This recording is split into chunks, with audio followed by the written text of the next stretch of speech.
Bonjour à tous et bienvenue dans 3 minutes pour comprendre. Aujourd'hui, nous allons parler d'un sujet fondamental que vous avez certainement déjà rencontré en utilisant votre ordinateur, votre smartphone ou votre tablette.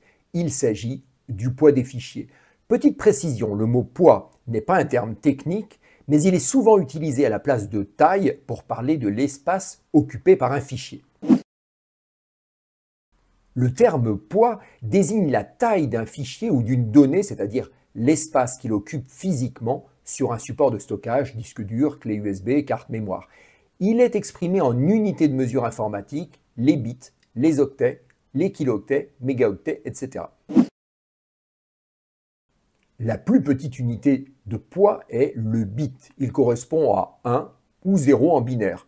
Alors on regroupe 8 bits dans un octet et l'octet est l'unité de base des mesures de poids en informatique.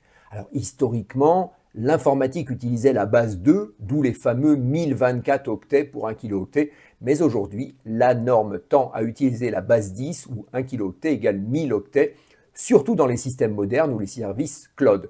Les deux cohabitent encore, donc pas d'inquiétude si vous voyez des chiffres légèrement différents selon les contextes. Voici les principales unités que vous devez connaître en version décimale, entre base 10. Un octet permet généralement de stocker un caractère simple comme une lettre ou un chiffre, selon l'encodage utilisé bien sûr.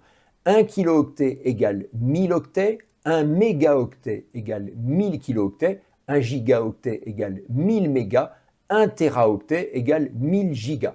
Ces unités sont celles que vous retrouvez le plus souvent quand vous consultez la taille de vos fichiers ou l'espace disponible sur vos appareils. Par exemple, une photo prise avec un smartphone récent peut peser entre 2 et 5 mégas, une chanson à MP3 environ 4 mégas, c'est 1 méga minute, et un film en haute définition de 1 à 4 gigas selon la qualité et la compression. D'abord, pour le stockage, votre espace disque est limité. Si vous savez combien pèsent vos fichiers, vous gérez mieux votre espace. Ensuite, pour les transferts, plus un fichier est lourd, plus il mettra de temps à être transféré, par mail, sur le cloud, etc. Par compatibilité également, certains services ou appareils ont des limites. Par exemple, le fichier joint par mail ne doit pas souvent dépasser les 25 mégaoctets. Pour réduire le poids d'un fichier, on peut le compresser avec un format zip, par exemple. Pour les photos, il existe des sites ou des logiciels qui permettent de réduire la résolution sans trop perdre en qualité. Sur votre ordinateur, un clic droit puis propriété sur un fichier vous indique sa taille exacte. Comprendre les poids en informatique, c'est mieux gérer ses fichiers, son espace de stockage et ses transferts. C'est une notion simple, mais qui fait toute la différence au quotidien.